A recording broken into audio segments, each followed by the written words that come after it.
Hey guys, welcome back to another vlog. This is Dayanithi here. நம்ம இன்னைக்கு topic வந்து பாத்தீங்கன்னா how to maintain a mileage நீங்க எடுத்துக்கலாம். அதே மாதிரி நீங்க how to increase a mileage எடுத்துக்கலாம். So first வந்து மொத்தம் ஒரு 10 பாயிண்ட் இருக்குங்க. ஃபர்ஸ்ட் பாயிண்ட் வந்து பாத்தீங்கன்னா உங்களுக்கு வந்து ஃபர்ஸ்ட் எடுத்த உடனே வண்டியை வந்து சர்வீஸ் வரது உங்களோட முதல் வேலை. ஸோ நீங்கள் ஃபர்ஸ்ட் சர்வீஸ் விட்டிங்கன்னா அங்கே வந்து பார்த்தீங்கன்னா உங்களுக்கு நீங்கள் என்னென்ன குறைன்னு நீங்கள் அங்கேயே சொல்லுவீங்க. ஸோ அவங்க வந்து ரெக்டிஃபை பண்ணி அவங்க சொல்லுவாங்க.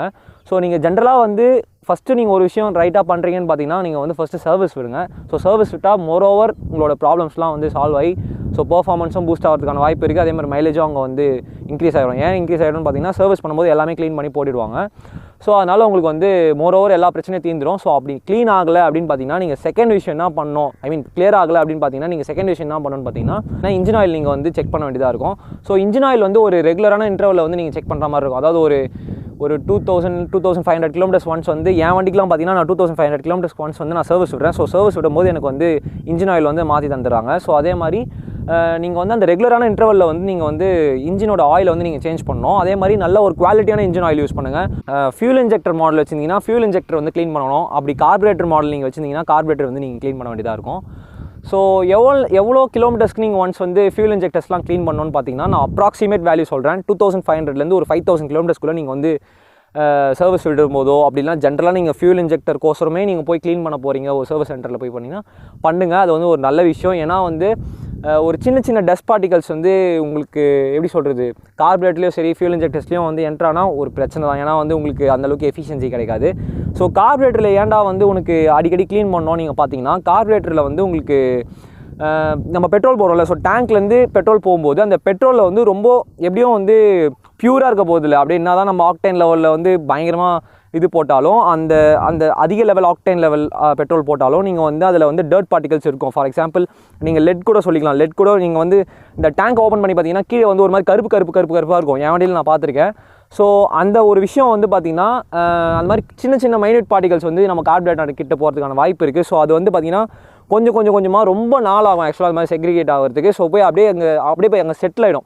ஸோ செட்டில் ஆகும்போது என்ன ஆகும்னா அந்த கார்பரேட்டரோட மேல் பகுதி வந்து கொஞ்சம் அடைஞ்சதுக்கப்புறம் உங்களுக்கு வந்து அந்த ஃபியூல் வந்து உங்களுக்கு வந்து அந்த எஃபிஷியண்ட்டாக உள்ளே போகாது. ஸோ உங்களுக்கு என்ன ஆகும்னா ஏர் ஃபியூல் எஃபிஷியன்சி வந்து உங்களுக்கு கரெக்டாக மிக்ஸ் ஆனால் தான் உங்களுக்கு வந்து உள்ளே வந்து கம்பஷனும் கரெக்டாக நடக்கும். ஸோ அதனாலே உங்களுக்கு வந்து மைலேஜ் ட்ராப் ஆகிறதுக்கான வாய்ப்பு இருக்குது.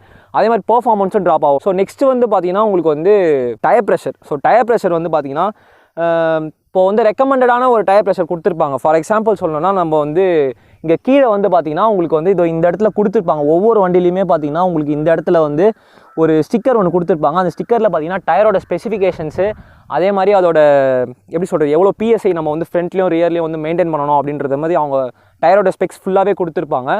ஸோ அதை நீங்கள் வந்து கரெக்டாக ரெக்கமெண்ட் பண்ண மாதிரி நீங்கள் வந்து கரெக்டாக பண்ணிவிட்டு வாங்க. ரொம்ப அதிகமான ப்ரெஷராக வைக்கக்கூடாது, ரொம்ப கம்மியான ப்ரெஷராக வைக்கக்கூடாது. ரொம்ப லோ ப்ரெஷர் வச்சிங்கன்னா நீங்கள் வந்து வண்டியை வந்து நீங்கள் டேர்ன் பண்ணுறதே ரொம்ப கஷ்டமாக இருக்கும். ஸோ நெக்ஸ்ட்டு வந்து பார்த்தீங்கன்னா ரேஷ் டிரைவிங் பார்த்தீங்கன்னா நீங்கள் வந்து சடன் ஆக்சிலரேஷன் கொடுப்பீங்க. டக்குன்னு வந்து ஃப்ரண்ட் பிரேக் அடிச்சு டக்குன்னு ஃப்ரண்ட்டில் வந்து யாரோ பிரேக் அடிக்கிறாங்கன்னு சொல்லிட்டு பிரேக் அடிச்சு நிறுத்துவீங்க. ஸோ அப்போது வந்து பார்த்தீங்கன்னா உங்களுக்கு வந்து சடனாக நீங்கள் வந்து ஆர்பிஎம் இன்க்ரீஸ் பண்ணுறீங்க, சடனாக ஆர்பிஎம் வந்து லோயர் பண்ணுறீங்க. ஸோ உங்களுக்கு உள்ளே வந்து பார்த்திங்கன்னா அந்த பிஸ்டன் வந்து சடனாக ரொம்ப கிட்டத்தட்ட ஒரு 9500 ஆர்பிஎம் வரைக்கும் போய்ட்டு திருப்பி ஒரு 1500 ஆர்பிஎம் வரைக்கும் வருதுன்னா அது சும்மாவா? ஸோ அதனால் அந்த ஃப்ளக்சுவேஷன்ஸ் அதாவது அந்த வேரியேஷன்ஸ் தான் பார்த்திங்கன்னா உங்களுக்கு வந்து அந்த மைலேஜ் ட்ராப்புக்கான ஒரு இதுன்னு நம்ம சொல்லலாம். ஏன்னா உங்களுக்கு அதிக ஆர்பிஎம் போகும்போது அதிகமான ஏர் ஃபியூல் மிக்சர் வந்து நம்மளுக்கு இன்டேக் ஆகும்போது உங்களுக்கு வந்து நிறைய ஃபியூல் வந்து பேர்ன் ஆகும். ஸோ பேர்ன் ஆகும்போது உங்களுக்கு டேங்கில் இருக்கிற பெட்ரோலில் சரன்னு குறைஞ்சிட்டே வரும். ஸோ அதனால் நீங்கள் வந்து ரேஷ் டிரைவிங்கை வந்து தவிர்த்துக்கோங்க. அதே மாதிரி லீனியரான ஆக்சலரேஷன் கொடுங்க. சிம்பிளாக சொல்லணும்னா எக்கனாமியில் ட்ரைவ் பண்ணாலே போதும். 6th ஒரு பாயிண்ட் என்னென்னு பார்த்தீங்கன்னா உங்களுக்கு வந்து ஸோ ஸ்ப்ராக்கெட்ஸ் அட்ஜஸ்ட்மெண்ட் பார்த்தீங்கன்னா நீங்கள் வந்து ரொம்ப கலன்னு சவுண்டு வர வரைக்கும் வண்டி ஓட்டிகிட்டு இருந்தீங்கன்னா பவர் லாஸ் எப்போவுமே வந்து நம்ம டைப்ஸ் ஆஃப் டிரைவ் அதுக்கும் ஒரு தனியாக ஒரு வீடியோ போடுறேன். ஸோ செயின் டிரைவில் பார்த்தீங்கன்னா எப்படி இருந்தாலும் ஒரு 3 டிரைவ் இருக்குது. Chain drive, belt drive, shaft drive. So ஒவ்வொரு இதுலேயும் பார்த்தீங்கன்னா ஒவ்வொரு பர்சன்டேஜ் ஆஃப் பவர் லாஸ் இருக்கும். ஸோ கிராங்க் ஷாஃப்ட்டில் ப்ரொடியூஸ் ஆகிற பவர் தான் நம்ம ஸ்பெசிஃபிகேஷன்ஸில் பார்க்குற பவரு. ஸோ உங்களுக்கு வீல் வருது பார்த்தீங்கன்னா நீங்கள் டைனோ டெஸ்ட்டில் பண்ணால் தான் உங்களுக்கு வந்து தெரியும் வீலில் வந்து எவ்வளோ பவர் அண்ட் டார்க் ஃபிகர்ஸ் கிடைக்குதுன்னு. ஸோ நீங்கள் எவ்வளோ லூஸாக ஓடிட்டு இருந்தீங்கன்னா உங்களுக்கு பவர்லெஸ் ஜாஸ்தியாகவே இருக்கும். ஸோ பவர்லெஸ் ஜாஸ்தியாகும் போது உங்களுக்கு நீங்கள் என்ன பண்ணுவீங்கன்னா ஏன்டா வண்டி போகலன்னு சொல்லிட்டு உட்காந்து ரேஸ் பண்ணிக்கிட்டு இருப்பீங்க. அப்போ என்ன ஆகும்னா அந்த வண்டிக்கு வந்து ஜாஸ்தி இன்ஜினுக்கு வந்து நிறைய ஸ்ட்ரெயின் கொடுக்குறீங்க. ஸோ ஸ்ட்ரெயின் கொடுக்கும்போது அந்த வண்டியும் பார்த்தீங்கன்னா கிராங்க் ஷாஃப்ட் நல்லா ஃபாஸ்ட்டாக தான் சுற்றிக்கிட்டு இருக்கும். ஆனால் நீங்கள் அங்கே லூஸாக விட்டதுனால நீங்கள் பவர்லெஸ் ஜாஸ்தியாக வண்டியோட ஃபியூல் வந்து அதிகமாக கன்சப்ஷன் வந்து கண்டிப்பாக வந்து ஆகிறதுக்கான வாய்ப்பு ஜாஸ்தி.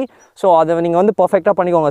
ஸ்ப்ராக்கெட் செட்டப் வந்து பார்த்தீங்கன்னா மேக்ஸிமம் ரியரில் வந்து லூஸ் ஆகும், பார்த்துக்கோங்க. டிபெண்ட்ஸ் ஆன் த பைக், அதே மாதிரி depends on the style. So அது மாதிரி ஸ்ப்ராக்கெட்டும் வந்து பார்த்தீங்கன்னா ஒரு ரெகுலராக ஒரு 15,000 கிலோமீட்டர்ஸில் வந்து நீங்கள் மாற்றுற மாதிரி வச்சுக்கோங்க. ஏன்னா அதுவும் பார்த்தீங்கன்னா உங்களுக்கு depends on the riding style தான். ஆனால் அப்போ கூட பார்த்தீங்கன்னா ஒரு 15,000 மேக்ஸிமம் நீங்கள் தள்ளிட்டு வந்துடலாம். இப்போ நான்லாம் பார்த்தீங்கன்னா ஒரு 10,000 கிலோமீட்டர்ஸ் கான்ஸ்லாம் நான் மாற்றிருக்கேன். ஏன்னா அந்த மாதிரி ரொம்ப மட்டமாக கேவலமாக ஓட்டியிருக்கேன். ஆனால் அப்புறம் தெரிஞ்சுக்கிட்டேன், சரி ஓகே இதனால தான் நம்ம வந்து இந்த மாதிரி ஆகுது அப்படின்னு சொல்லிட்டு. ஸோ அதனால் நீங்கள் அதை சேஞ்ச் பண்ணிக்கோங்க. அதே மாதிரி உங்களுக்கு மைலேஜும் போயிடும் ஏன்னா ஸ்ப்ராக்கெட் போயிடுச்சுன்னா. ஸோ நெக்ஸ்ட்டு வந்து பார்த்தீங்கன்னா உங்களுக்கு வந்து ஏர் ஃபில்டர்ஸ். ஸோ ஏர் ஃபில்டர்ஸ் வந்து பார்த்தீங்கன்னா உங்களுக்கு வந்து ஒரு சில ஏர் ஃபில்டர்ஸ் இருக்குது. Paper type air filter, sponge type air filter, அதுக்கப்புறம் உங்களுக்கு காட்டன் டைப்பில் இருக்குது.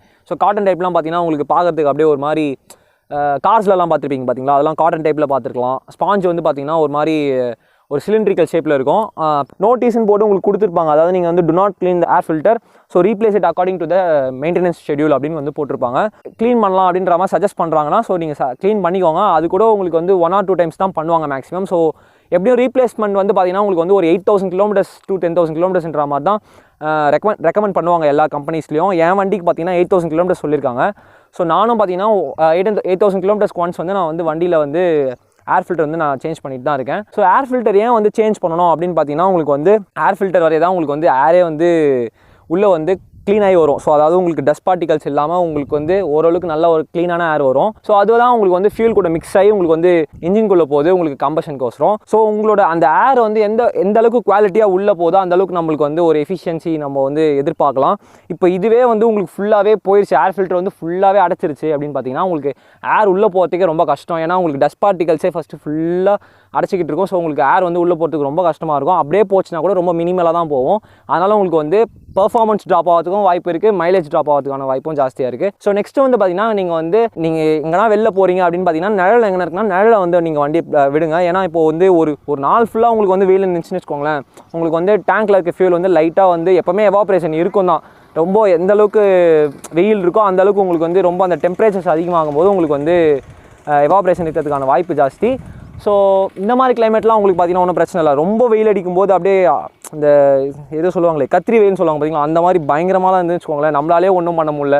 ஆஃப்டர் ஆல் ஒரு தண்ணி மாதிரி இருக்க ஒரு சப்ஸ்டன்ஸ், அது எப்படி தாங்கும்? அவாய்ட் பண்ணுங்கள் சன்லைட் கீழே விடுறது. ஸோ நெக்ஸ்ட்டு வந்து பார்த்தீங்கன்னா உங்களுக்கு வந்து ஸ்பார்க் ஃப்ளக் வந்து நீங்கள் ரீப்ளேஸ் பண்ணலாம். ஸ்பார்க் ஃப்ளக் வந்து பார்த்தீங்கன்னா உங்களுக்கு அதுதான் வந்து அதாவது ஏரும் ஃபியூலும் வந்து உங்களுக்கு கலந்து வரும்போது உங்களுக்கு கம்பஷன் சேம்பரில் வந்து உங்களுக்கு at the end of the compression ஸ்ட்ரோக்கில் தான் உங்களுக்கு வந்து அந்த ஸ்பார்க் ஃப்ளக் வந்து உங்களுக்கு எலக்ட்ரிசிட்டி வந்து உங்களுக்கு வரும்போது தான் அந்த பெட்ரோலும் ஏரும் வந்து உங்களுக்கு பேர்ன் ஆகும்போது அந்த பவர் ஸ்ட்ரோக்கே உங்களுக்கு நடக்குது. ஸோ அந்த ஒரு விஷயம் வந்து பார்த்திங்கன்னா உங்களுக்கு கரெக்டாக நடந்தால் தான் உங்களுக்கு கரெக்டான ஒரு பெர்ஃபார்மன்ஸே கிடைக்கும். அதே மாதிரி உங்களுக்கு மைலேஜும் நீங்கள் கரெக்டாக எதிர்பார்க்கலாம்.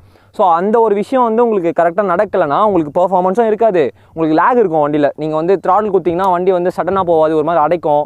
அதே மாதிரி உங்களுக்கு வந்து ஸ்டார்டிங் ட்ரபிள் ஜாஸ்தியாக வரும் ஸ்பார்க் ஃப்ளக் நீங்கள் வந்து ரீப்ளேஸ் பண்ணலாம். ஏன்னா ஏன் பார்த்தீங்கன்னா உங்களுக்கு அதுதான் பார்த்தீங்கன்னா ஒரு சோர்ஸே, ஒரு எலக்ட்ரிக் கரண்ட் சோர்ஸ் மாதிரி அது. ஸோ இதை வந்து நீங்கள் பார்த்தீங்கன்னா நீங்கள் கரெக்டாக செஞ்சிங்கன்னா உங்களுக்கு ஸ்பார்க் ஃப்ளக் வந்து பார்த்தீங்கன்னா மினிமம் ஒரு 6,000 to 8,000 கிலோமீட்டர்ஸில் நான் வந்து பார்த்தீங்கன்னா ஒரு 8,000 கிலோமீட்டர்ஸில் மாற்றிருக்கேன் என் வண்டிக்கு. இந்த மாதிரி விஷயம்லாம் நீங்கள் கரெக்டாக மெயின்டைன் பண்ணிட்டீங்கன்னா உங்களுக்கு வந்து மைலேஜ் வந்து கரெக்டாக கிடைக்கும். நெக்ஸ்ட்டு லாஸ்ட்டாக ஒரு விஷயம் சொல்லணும், என்னன்னு பார்த்தீங்கன்னா வண்டி கொடுக்குறாங்க பார்த்தீங்களா, வண்டி வந்து மேனுஃபேக்சரிங் பண்ணி ப்ரொடக்ஷன் பண்ணி கரெக்டாக கொடுக்குறாங்களா உங்களுக்கு, மாடிஃபிகேஷன் பண்ணாதீங்க. அதாவது நான் வந்து ஏர் ஃபில்டர் மாற்றுறேன், நான் கேஎன் ஃபில்டர் போடுறேன், பெர்ஃபார்மன்ஸ் ஃபில்டர் போட்டு நான் வண்டி டாப் ஸ்பீட் அடிக்க போகிறேன், ரேஸ் பண்ண போகிறேன். ரேஸ் போடுறவங்களுக்குலாம் அதெல்லாம் விஷயம் கிடையாது. அதுவும் இந்திய நிலைமைக்கு இன்னிய தேதி வரைக்கும் எல்லாருக்குமே பெட்ரோல் விலை வந்து 92 95 ரூபா, இன்னும் கூடிய சீக்கிரத்தில் 100 அடிச்சிடும். அது ஏதோ நம்ம இந்தியாவில் எங்கேயோ ஒரு இடத்துல 100 அடிச்சிருச்சு. நீங்கள் வந்து மாடிஃபிகேஷன்ஸ்லாம் எதுவுமே பண்ணாதீங்க. ஸோ உங்களுக்கு சைலன்சர் வந்து நான் வந்து எஸ்சி ப்ராஜெக்ட் போடுறேன், நான் அக்ரோபோவிக் போடுறேன், நான் வந்து ஏரோ போடுறேன் அப்படின்னு சொல்லிட்டு 1 லட்ச ரூபா 1.5 லட்ச ரூபா செலவு பண்ணிவிட்டு ஒரிஜினல் சைலன்சர் எடுத்து போட்டு நான் வந்து வித்த காமிக்கிறேன்னு காமிச்சிங்கன்னா உங்களுக்கு மைலேஜ் ஓஹோ. அதுக்கப்புறம் உங்களுக்கு வந்து ஏர் ஃபில்டர் வந்து கேஎன் ஃபில்ட்ரு அந்த மாதிரி போடுறேன், இந்த மாதிரி போடுறேன்னு சொல்லிட்டு மாடிஃபிகேஷன் பண்ணி நோ பண்ணி இதெல்லாம் தேவையில்லாமல் ஸ்பார்க் ஃப்ளக்கில் வந்து இரிடியம் ஸ்பார்க் ஃப்ளக் கொடுத்து எப்படி சொல்கிறது எனக்கு வந்து பயங்கரமாக வந்து பர்ஃபார்மன்ஸ் இருக்கும் அப்படின்னு சொல்லிட்டு இந்த மாதிரிலாம் பண்ணிங்கன்னா இன்ஜின் லைஃப் ஓஹோ, அதனால் உங்களுக்கு மைலேஜும் ஓஹோ, அவ்வளோதான். ஸோ சிம்பிளாக சொல்லணும்னா நீங்கள் இவ்வளோ விஷயத்தை கடைப்பிடிக்கலனாலும் தயவு செஞ்சு வண்டியை ஸ்டாக்காக வச்சுக்கோங்க. சர்வீஸை மட்டும் கரெக்டாக விடுங்க, இதெல்லாம் தானாகவே நடக்கும்.